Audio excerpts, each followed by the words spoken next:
Hi friends, welcome to my channel.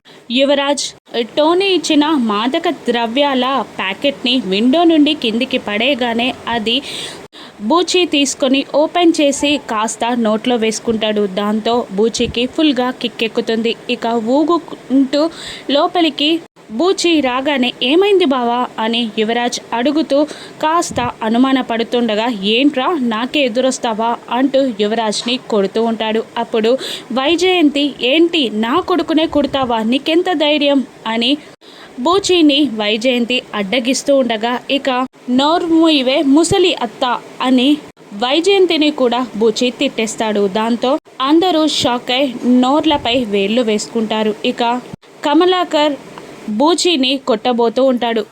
Caller పట్టుకొని, ఏంట్రా ఏం మాట్లాడుతున్నావు అని బూచిని కొడుతూ ఉండగా కమలాకర్ కాలర్ని కూడా బూచి పట్టుకొని కొడుతూ ఉంటాడు. ఏంట్రా మామగా అని తిడుతూ ఉంటాడు కమలాకర్ని కూడా. ఇక అప్పుడే కళ్ళు తిరిగి పడిపోతాడు బూచి. ఇక ఎవరైనా డాక్టర్కి కాల్ చేయండి అనగానే డాక్టర్ వచ్చి బూచిని చెక్ చేస్తాడు. ఇక ఏమైంది మా మరిది గారికి ఏమైంది అని కౌశికి అడుగుతూ ఉండగా, ఇక ఇలా అడుగుతున్నానని తప్పుగా అనుకోకండి, ఆయనకి మాదక ద్రవ్యాలు తీసుకునే అలవాటు ఏమైనా ఉందా అని అనగానే కౌశికి దాత్రి ఇద్దరు షాక్ అవుతూ ఉంటారు. లేదు డాక్టర్ అని సమాధానం ఇస్తూ ఉంటారు. తప్పుగా అనుకోకండి, కానీ ఆయన బిహేవియర్ కానీ ఆయన పల్స్ రేట్, బీపీ అన్నీ చెక్ చేస్తుంటే ఆయన మాదక ద్రవ్యాలు తీసుకున్నారని నాకు అర్థమవుతుంది అని డాక్టర్ అనేస్తాడు.